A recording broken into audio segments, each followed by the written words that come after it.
Thank you all for joining us for the 2024 Winter Webinar Series, hosted by the Stockbridge Munsee Community's Historic Preservation Office, located in the Homelands in Williamstown, Massachusetts. My name is Sarah Regensberger. I am the Program Coordinator here in the Historic Preservation Office. This call is being recorded and will later be made available as a public recording on the Stockbridge Munsee website. We will end the recording after the presentation ends and before the question and answer portion will begin, so that we can provide this recording as an educational tool as well as protect the privacy of those who wish to ask their questions themselves. For those who would like to use this video, rewatch it, or share it with friends, a copy will be made available on the landing page currently linked on the Historic Preservation website, as well as on the Stockbridge Munsee Cultural Affairs YouTube channel. I want to point out a few features of our Zoom call today. For those of you joining us via computer, if you hover your cursor near the bottom of the screen, a toolbar will appear. Click on the Q&A icon to ask questions that arise during the presentation, which we will address afterwards. If you would like to ask your own question, please click the raise hand icon after the presentation is finished, and we will get to you after answering all questions in the Q&A box. Everyone was muted upon entering the call and will remain muted until the Q&A portion of the webinar. Today, we are being joined by Dr. James Merrell, Professor Emeritus from Vassar College. Jim has been working informally with the Stockbridge Munsee community for a few years, both with this research, where he gave a talk at the Arbor Miller Library and Museum in the summer of 2022, and as a member of the Board of Trustees for Historic Huguenot Street in New Paltz, New York. This webinar was created to publicize the original talk he gave on the reservation. Jim's research is working to bring together two halves of a whole, and a story that is often told as being two unconnected happenings in the pre-Revolutionary War era of the Hudson River Valley. One of these stories involves the loss of Wappinger homelands, who would later become one of the larger Munsee Nation. The other is a tenant farmers' rebellion in 1766. Both efforts happened at the same time, and there were moments when they joined forces. The point he is hoping to highlight with his research is that European colonists and Native Americans belonged together in America's past, and separating those two stories is an injustice to both us as interested parties of history and social justice and the ancestors who lived during this time. Now, without further ado, take it away, Jim. Thank you, Sarah, and hello, everyone. Welcome. I also want to thank Sarah and Bonnie Hartley, the Tribal Historic Preservation Manager, for helping to arrange this bonus edition of the Winter Webinar Series. I'm happy to be part of that distinguished series, and I'm also happy to say that it's no longer winter here in the Mid-Hudson Valley where I am today. I hope the same is true for all of you, whether you're in Williamstown or out in Wisconsin or somewhere else. And speaking of not winter, I want to thank J. Michael Smith down in Florida. John is originally from the Hudson Valley, and then he went to Vermont before heading south, where he continues his important work on reconstructing Native names and histories from his home territory here centuries ago. John has been very generous in sharing his research with me over the years, including his vast knowledge of Wappingers in general and the Nimum family, about whom I'll be talking today in particular. His work, Daniel Nimum's Family Tree, already a classic and which is now about to appear in a revised and updated and expanded version, is very much worth the time of anyone who's interested in this chapter in America's past. Recently, I have to tell you, a little embarrassedly, John's generosity included sharing with me images from his collection when I told him that for the first time ever, I know that you'll find this hard to believe, I was going to prepare a PowerPoint all by myself. Talk about old dogs and new tricks. I had done PowerPoints at Vassar, but all my students always did this for me. So I could run them, but I never knew how to do one. So this was a learning curve, a steep learning curve for me. About 25 years ago, when my son Dave, then in his early teens, and I were talking about computers at the dawn of the internet age, I just sighed at last and said, Dave, I am just a dinosaur. No, Dad, he cried. And I was starting to feel a little bit better. No, you're not a dinosaur. You're more like a woolly mammoth. And so I was thinking, okay, I'm still extinct, but I'm hairier and more recently extinct. Things have not gotten much better for my technological skills since. When I told Dave, now a father himself, over the weekend that I was doing a PowerPoint by myself. He said, "Oh yeah, your granddaughter's doing one now too."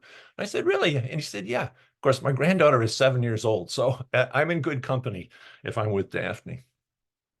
And I hope you'll bear with me. You'll see this PowerPoint in a minute. I'm going to bring it in very briefly and then escape it and flee from it, and you'll be back seeing um, my face. I won't add an adjective there. You can add your own as we go along.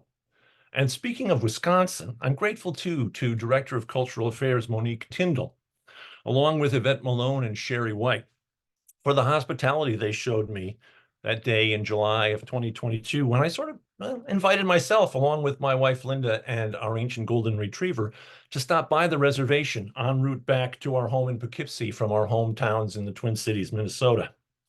While at the Arvid Miller Memorial Library and Museum, I gave a version of this talk.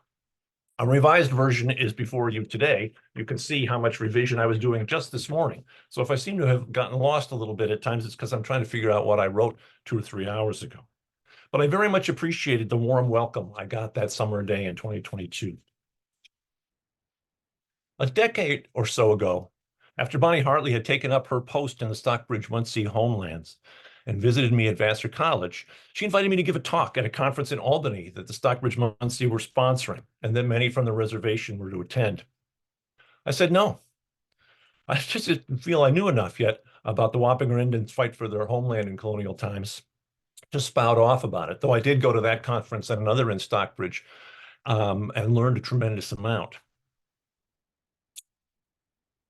I've always regretted declining that invitation from Bonnie, and I've tried to make up for it by sharing with Bonnie and with others on the reservation relevant documents that I've come across in the course of my research. And I'm glad now to have a chance to share with you what I am finding and to learn from you more of what I ought to know. I still haven't figured it all out, as you'll discover, but I'm more comfortable admitting my ignorance now than I used to be as I get older.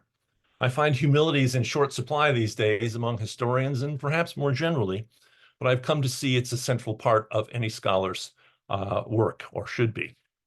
What I want to do here is sketch briefly the Wappinger story I'm trying to tell, and then dig a little more deeply into Wappinger strategies for survival amid the invasion of Mahicanatuck, better known today as the Hudson Valley. As you probably all know, Wappingers were a Munsee-speaking people whose domain stretched along the east bank of the Mahicanatuck, from above Manhattan to about halfway upstream to where Albany stands today. You can get a sense of this from, if I can get it up there, from the PowerPoint maps that I'm going to show you.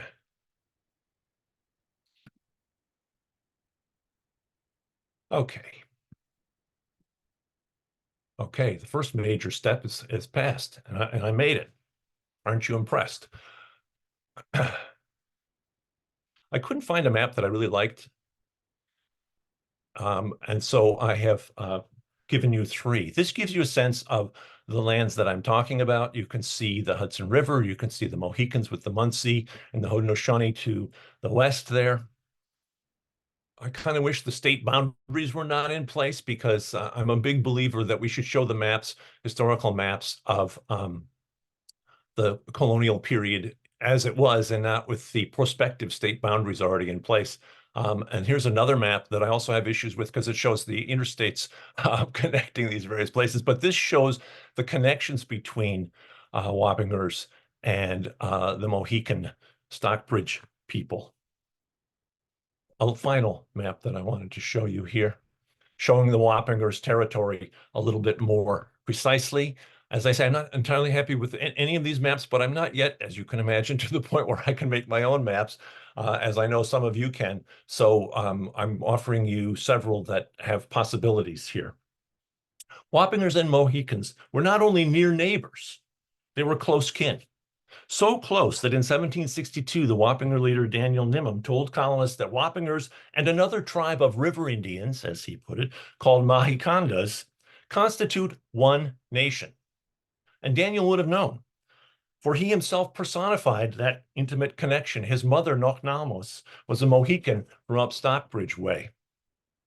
That kinship was clear in 1756, when British colonial leaders called upon Wappinger men to help them in yet another of Britain's wars against the French. This is the one we call the French and Indian War, which is another of my pet peeves that I don't know why we call it the French and Indian War, since Native Americans were risking their lives on both sides of this conflict. Wappingers, Stockbridge, and others were fighting for King George II. And yet we call it the French and Indian War. I think because in historical memory, the dominant society wants to think of the Native Americans always on the other side, which, as anybody who knows Stockbridge history knows, was not true. Anyway, before heading for the Northern Front, Daniel Nimmo and his comrades first took the women, children, and elderly to shelter among their relatives and friends in Stockbridge. While the Wappingers were away fighting for King George II, New York land barons, the Phillips family, pounced. Led by a man named Beverly Robinson, who was a prominent Virginian, friend of George Washington, who had married Susanna Phillips, an heir to vast claims in the valley. Phillipses, declaring these lands belonged to them, took over the nation's homeland and rented it out to tenant farmers. The next slide I'm going to show you shows the patents here. You can see I'm still learning is what one thing you can see. The Phillips Highland patent is what they were fighting over right here. The Wappingers' homeland, however, would have extended up into this area as well. Beekman patent is Beekman is a main name I'm going to mention later on. This is Rombout patent, or part of it in this area that doesn't have a name to it. But you get a sense of these vast tracts of land that governors of New York granted to various powerful families in New York, usually from the 1680s to the 1710s, most of them. And sometimes these happened with the inclusion of Native people. Sometimes they didn't, as we will see. Imagine the Wappingers' surprise when they returned from fighting Britain's foes to find that Britain's own colonists had taken their land. Thus began a new chapter in the fight for the Hudson Valley, which both sides called the land in controversy. Here's an example of where I got this title from. This is a manuscript map from a manuscript that is in London, and it shows the Phillips Upper Patent. You can see Beekman's patent there. The Hudson River is running bottom to top on the left-hand side of the Connecticut line. And this shows the area that was in controversy. What's interesting is it doesn't show any Native people. Here is another example of this similar map. This one was in a pamphlet published in Hartford, Connecticut in 1768. And it shows a similar picture, but it also shows Native dwellings in these places, an indication that Native people are still very much part of this scene and part of this story. Just wanted to show you a couple of more things here. This is the pamphlet that got published in Hartford. Notice here this line. I'm going to return to this at the very end. A summary of the controversy subsisting between the Wappinger tribe of Indians on the one part. And now here is the manuscript, page 1 of this same thing. These are very similar manuscripts. They're by no means identical, but they're very similar. They clearly come from the same template. Here you can see the author of this, probably one of the Wappingers' lawyers. I'll talk about them in a minute. Here you can see the author of it playing around, as we all do, with revising as they go along. What am I going to call this? Geographical, historical, narrative, summary, blah, blah, blah. And then wrote it down, and then got to this part of the controversy between, this is the part I call your attention to, the present controversy between. Keep that in mind for later on. The last slide I want to show you is, this is a detail of the same thing. This is Daniel Nimmo, the Wappinger leader in the 1760s, had his name placed on various documents, and you can see it down here. And this is an announcement that he made in the summer of 1764 about Wappinger's lands. Forgive all of the red marks. Those are mine, my notes taking as I was taking notes on this. And this is Nimmo again, when he signed, made his mark as a witness to an agreement that Stockbridge and Wappinger leaders made before their famous trip to Britain in 1766. So that is the end of that part. And I'm going to happily and with great relief get out of my PowerPoint and get back to just talking to you. The height of this controversy over lands, as I say, ran from about 1762 to 1767, as Wappingers, led by Daniel Nimham, set out to reclaim what was theirs. It was a campaign that included not one, but two formal hearings before the Governor and Council of New York in the provincial capital, New York City. And between those two hearings, a trip to London with Stockbridge leaders to seek the help of imperial officials, including, it was said, an audience with King George III himself. Daniel Nimham is best known for what happened during the American Revolution when he and other Stockbridge men fell in battle when they were fighting for the rebellion and George Washington's army. But there's an earlier chapter to this that has drawn my attention and has kept it there for quite a number of years. In tracing this history, I discovered that one challenge facing anyone keen to explore the Wappingers' world in colonial times is a lack of evidence. The standard sources that scholars rely on to learn about Native American experience in those distant times are largely absent from the Hudson Valley and its river Indians. Treaty councils, very common and rich source. Those gatherings of hundreds of Native and colonial leaders where scribes took down page after page of Native oratory and shrewd diplomacy, they are few and cryptic for river Indians. Petitions like those we have from Stockbridge, none. Detailed accounts by inquisitive travelers. There weren't very many inquisitive travelers in the mid-Hudson Valley during this period. They looked around at all the mountains around here and all the woods, and most of them went by sloop up and down the river to Albany, to and from Albany when they went. They might write about the landscape they saw. Boy, it sure is woodsy and hilly around here, but they didn't go on the ground and visit and talk to people, colonist or Indian for the most part. What about missionaries? Those scribbling people who were so interested in Native customs as they sought to reshape those customs and beliefs.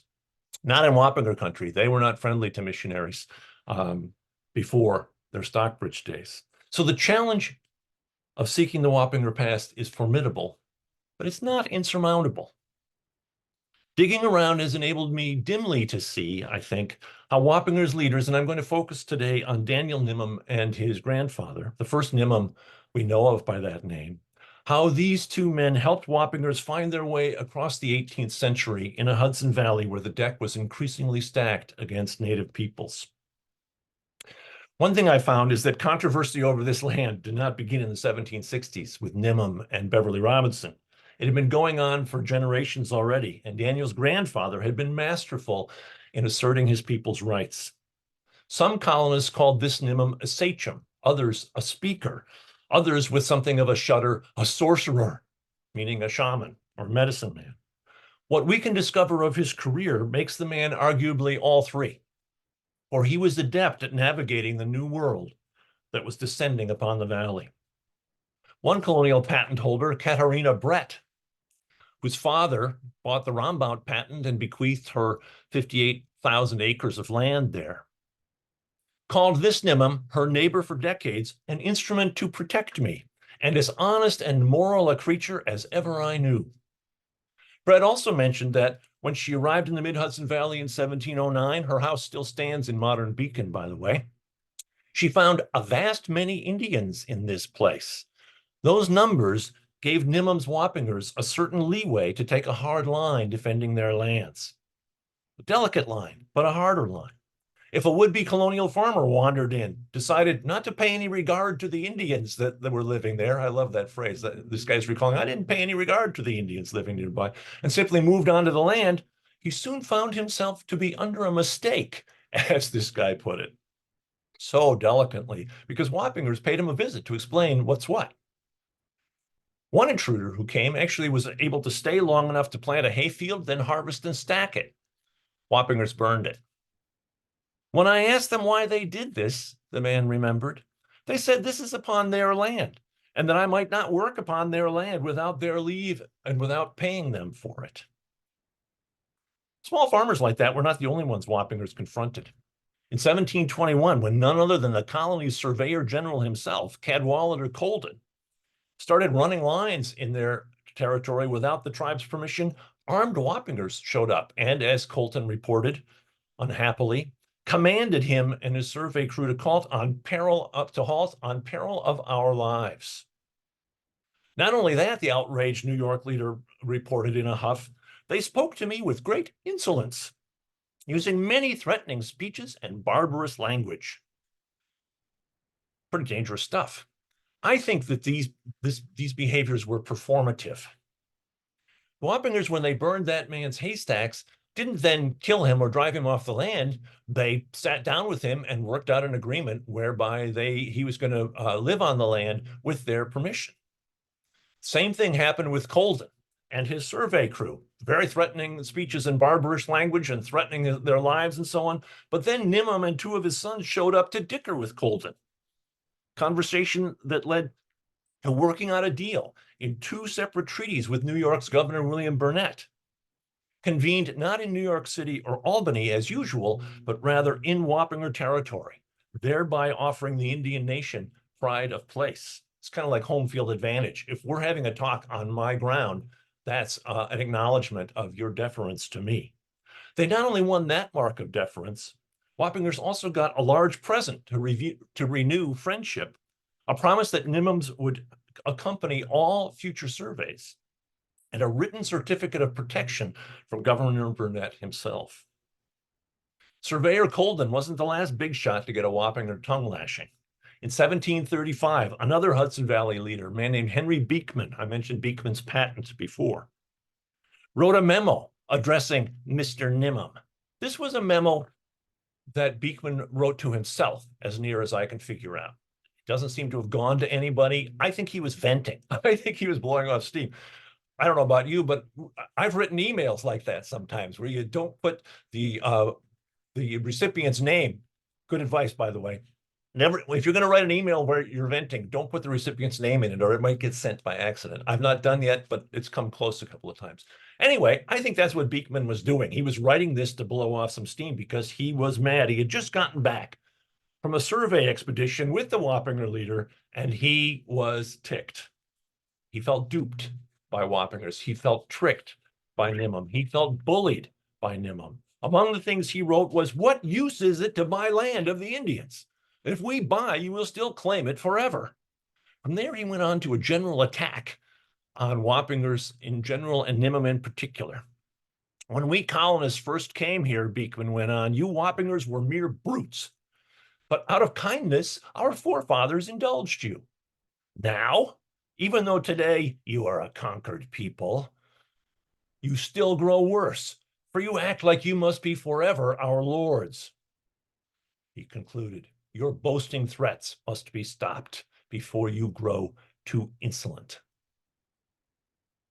I really wish I had been in on the conversation that led to that outburst. But again, notice how Nimam played him. He pushed Beekman, he pushed him hard and ticked him off, but not so much that Beekman did anything more than write this private memo in which he lost his temper. He didn't go to the governor, he didn't go to the council, he didn't go to the local Dutchess County authorities. Nimam knew how far to go and where to stop. To Brett, Nimam was an honest, moral friend. To Colton and Beekman, an insolent, boastful, threatening cheat. Now, Nimam's skill at playing different roles for different audiences, at pushing the boundaries without crossing the line, is clear here, as it was in May 1745, his last and in some ways his greatest performance as Wappinger leader. A treaty in New York City. This was very rare. It's the only time it really happened for Wappingers. They were usually ignored in favor of the Six Nations farther to their north and west, because these were the ones that the colonists were more worried about. But this time, they got an audience in New York City, and this Nimam made the most of it. The elderly Nimam came at the head of a large delegation of native peoples from the region, which he called our distant friends and relations. He came bearing that 1720 letter from Governor Burnett that he'd been keeping all of this time, with another one by Burnett's predecessor, Governor Robert Hunter, which guaranteed Wappingers the protection of the former governments of New York. He even said, "I want the current governor to sign it to sort of ratify that we still have your protection and friendship." and Nimham came with an obvious mastery of his people's diplomatic protocols, suiting the occasion, reading the room, recognizing that Wappinger's circumstances had changed since he'd first met Katarina Brett in 1709, the balance of powers tipping toward European intruders. Nimham's tone was different this time from what Colden and Beekman had heard, but his message was the same. We are not a conquered people. We have rights, and we will defend those rights. In his speech to that large audience of colonists and natives, Nimham disagreed with Henry Beekman about who'd been kinder to whom back in the day at the beginning of contact between natives and newcomers. We Wappingers have been friends with the Christians when we were great and you were small, he told the governor that May day. So we expect that now we are become a small body, you will still esteem us.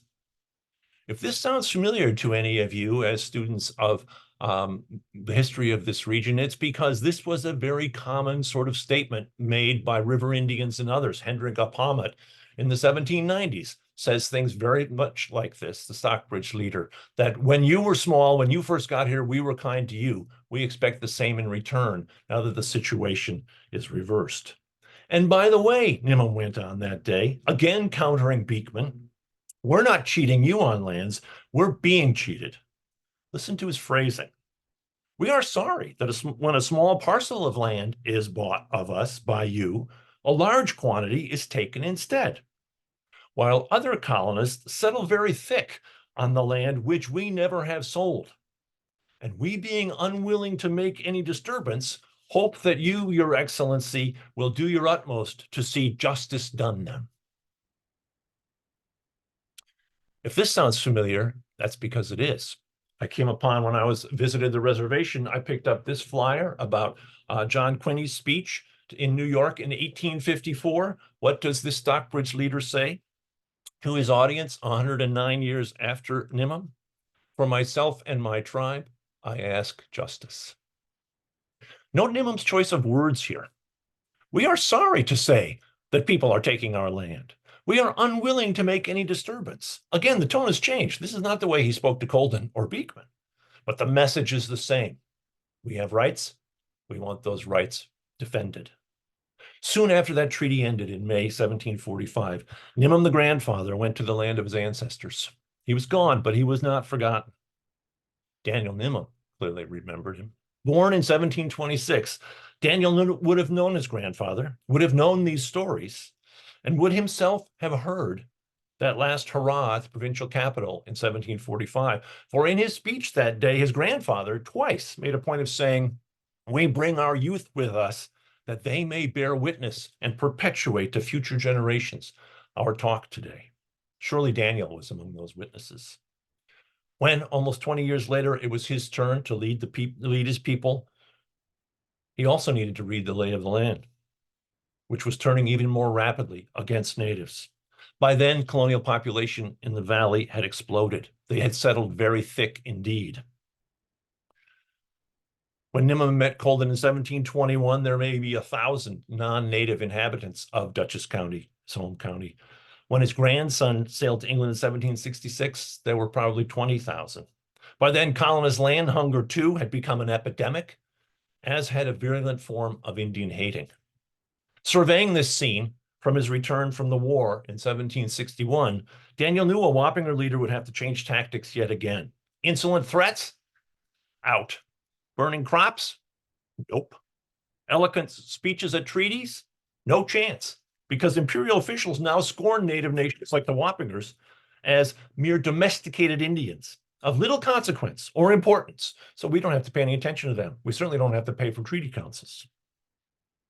So when the Phillips family moved in and took over while Wappingers were off at war, Daniel Nimham would need some new ways to fight back. He would have to become not just sachem and speaker, but also, in a sense, a sorcerer, a shaman in his own right, someone able to cope with, to fend off, to manipulate a powerful, dangerous, mysterious alien world. My sense is that he found at least some of those tools in Stockbridge, where the town records suggest he spent more and more time starting in the late 1750s. Unlike his Wappinger predecessors, Daniel knew English and professed he was a Christian. And even though, as you saw, unlike some Stockbridge leaders then, he could neither read nor write, he had an even deeper appreciation of the importance of written documents in this strange new world. I think Stockbridge further taught him about the imperial legal culture that was increasingly ruling the land.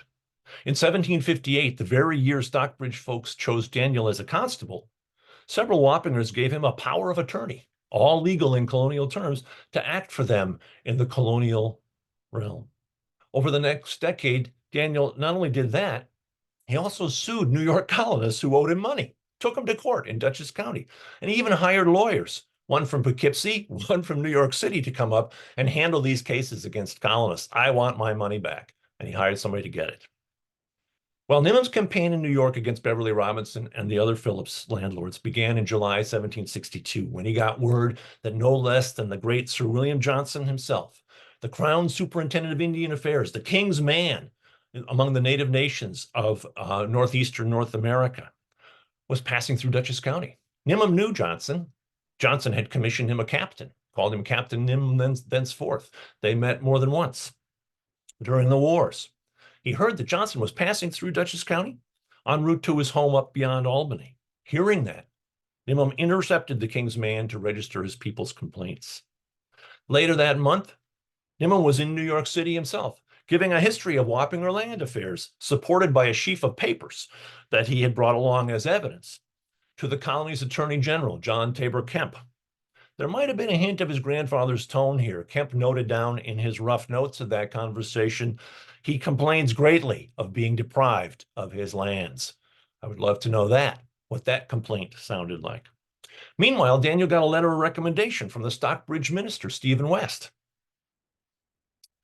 To whomever it concerns, the letter begins, Daniel Nimham appears to me to be an intelligent man of good natural abilities, considerably improved by English education, and addicted to no vice that I know of. Okay, it's not the warmest letter of recommendation I've ever read, and I've read a lot. It's not the warmest one I've ever written either, and I've written a lot. He appears to me to be intelligent. He's not addicted to anything that I know of. Still, he's got a letter of recommendation from the Stockbridge minister. Sir William Johnson, Reverend West, John Tabor Kemp, the New York Attorney General. What is this Wappinger leader up to? He's stockpiling weapons. And let's not forget that Nimham had still another weapon, his Hudson Valley neighbors. Katarina Brett, who in 1762 said the Nimham family have always remained my friends, was not the only colonist who befriended Wappingers. The records are sparse, but those that do survive offer tantalizing glimpses of a shadowy world we have not only lost, but forgotten, even late in the colonial period. Even in the Hudson Valley, colonized for generations, there was a world of casual contact between newcomers and natives. Daniel was among those natives shopping in colonial stores. Others stooped to light a pipe at a local family's warm hearth, helped a colonist with his harvest, or dropped by Henry Beekman's house to borrow a gun. Last and not least, around the time Daniel was born, Wappingers further nurtured ties to colonists by renting land to farmers like James Phillips, no relation to the Phillips land barons. In 1738, this Phillips blundered into Wappinger territory, claimed a tract, and when the Indians objected, made a deal with them. So, he recalled 30 years later, they went and marked me out a farm, like they're surveyors themselves. And for decades after that, he went on, I lived peaceably and quietly under them. Phillips was just one of many New Yorkers who, as they put it, bought their peace from Indians. Think about that. Want their peace? Living peaceably and quietly under them? Peace and quiet, to say nothing of a colonist living under natives contentedly, these are not words common in early America. With tenants nearby and powerful allies in high places farther away,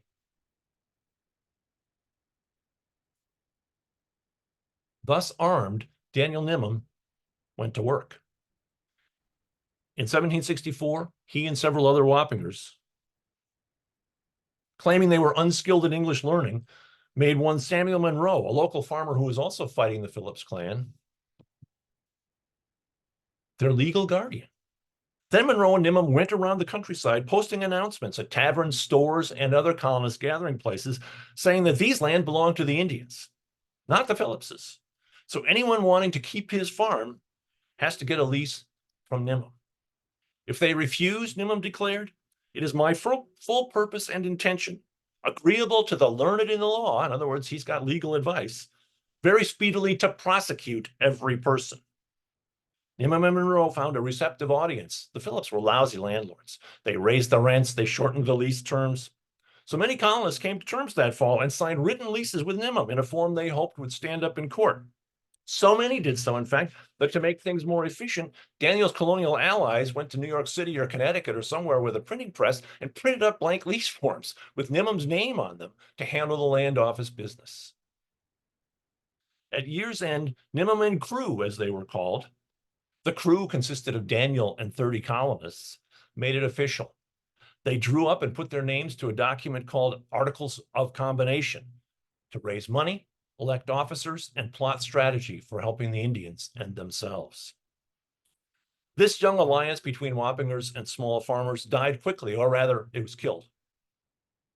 The Phillips landlords took Wappinger tenants to court, demolished them, and got them thrown off the land. So Nimham changed strategy quite nimbly. In early 1765, he, with a few other natives and Sam Monroe, headed downriver to convince the governor and council that neither a Phillips nor anyone else had ever bought Wappinger country. The deck was stacked against them. For one thing, Monroe was no lawyer, and they found out when they got there that no New York attorney would take their case. Helping Indians would end your legal career. For another, most of the judges at that hearing were either landlords themselves or their kin and friends. It was, as one man who was there put it, not a fair trial. The provincial council, Beverly Robinson, and the other Phillips claimants and their attorneys tried to, and I'm quoting, baffle, terrify, browbeat, and frighten the Indians, warning that if you push your claim, you might be immediately put in jail. This was no idle threat. Sam Monroe ended up in jail for months after they left the council hearing. Then Beverly Robinson got into the act, whipping out of his pocket what he claimed was a 1702 deed that sold all the Wappingers' land to a Phillips, this one Adolph Phillips. When Monroe and Nimham, somewhat surprised, asked for a look at this remarkable document, unseen, unheard of for 63 years, they'd scarcely gotten a hold of it before a counselor snatched it back, turned to the Indians, and told them that you had best go home about your business. They went home all right, even without Monroe, but their business was to keep fighting. Having studied English and the English, having come to understand the importance of paper and colonial law, having lost in both New York's courts and its provincial council, Nimham now realized two things. To get justice, I got to get a lawyer or two. To get justice, I've got to look beyond the Hudson Valley, even beyond New York. So Wappingers teamed up with two Connecticut attorneys, a couple of Yale men, and that summer of 1765, while the Dutchess County Sheriff was evicting Nimham's tenants, the sachem and his advisors visited Sir William Johnson at the Crown Superintendent's headquarters in Mohawk country, asking for his help in going over the heads of New York officials by sailing to Britain themselves, to what Nimham called His Majesty, the Fountain of Justice. It took a year, but they made it to England, which is a story in itself that I am determined to tell. And on leaving London in October 1766, they had what they wanted. A letter to New York's governor from Lord Shelburne, His Majesty's Secretary of State for the colonies, ordering in the king's name and in the strongest manner that the province hold another hearing, a fair hearing this time, on the Indians' claims. By year's end, Nimham was back home, rounding up a cloud of witnesses. Colonial neighbors who would testify on the Wappingers' behalf in support of their rights. Among them was a Dutchman named Jacobus ter Bos, a man then in his 60s, a local magistrate and surveyor, who, as he testified at the hearing, has always lived near them, even as it were amongst the Wappingers. I know their language, I've been well acquainted with them, and I am conversant in their affairs. See what I mean about hidden contacts? We know nothing more about ter Bos's time living among the Nimhams, except he and Nimham Sr., the grandfather, went on surveying expeditions together for days and sometimes weeks at a time. Anyway, in March 1767, Turboss and about 20 more local colonists went with Nimham and other Wappingers leaders with their attorneys to New York City one more time to swear that Wappingers were the true owners of this land, again facing off against the governor and his council, against the landlords and their lawyers. In vain. The second hearing had the same result. Wappingers lost again and were told again, go home. Cruel irony, of course, is that according to those same colonial authorities, they now had no home to go to. The story usually ends there. I'm not going to end it there, however. Just 1 month later, on April 6th, Nimham showed up again at Sir William Johnson's place to get advice on what his next steps should be. Johnson had had enough. He brushed him off, writing, "I do not choose to interest myself further in this matter." Undeterred, Nimham was back 5 years after that, by the way. Undeterred, in 1768, as I mentioned before, as you saw in those pictures, one of Nimham's colonial advocates, probably one of his Connecticut lawyers, sent to Secretary of State Shelburne a manuscript account of the Wappinger side of this story. Whoever penned this, recall, was working out the details at the start, crossing out words, adding words here, and he wrote down that this is a historical narrative or summary of the controversy between Daniel Nimham. And then whoever this was looked at that line and he said, no, it's not historical narrative account of the controversy. It's of the present controversy. Present. This guy knew that the story wasn't over. It still isn't. Ever since then, endowed with the same spirit of resistance and resilience that Wappingers had shown, their descendants have been keeping the past present and the controversy current. Not only that, but losing their fight and with it their land, Nimham, Wappingers, and their Stockbridge kin nonetheless pointed the way toward a new kind of Indian warrior.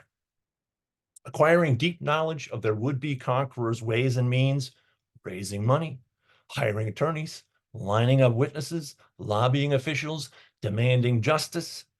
Stockbridge Munsees and other Native Americans today use tools and tactics that Daniel Nimham and the rest deployed more than 250 years ago. I need hardly tell this audience that across this land in our own way, in our own day, America's original inhabitants are still at war with different weapons and on different battlegrounds to defend their homelands and their heritage, thereby testing the old adage about the pen being mightier than the sword. Well, as I mentioned, one thing Wappingers learned long ago in the 18th century was to enlist non-native men and women, people who through experience or expertise or other means could help them in their fight one way or another. In the 18th century, Daniel Nimham's grandfather had Katarina Brett and Jacobus Turboss. Daniel had Turboss too, along with Sam Monroe, that crew of 30, and many others. It's my hope that here in the 21st century, if the circumstances come to pass, you'll include me among those friends and allies. Thank you, everybody. Be very happy to answer any questions you might have.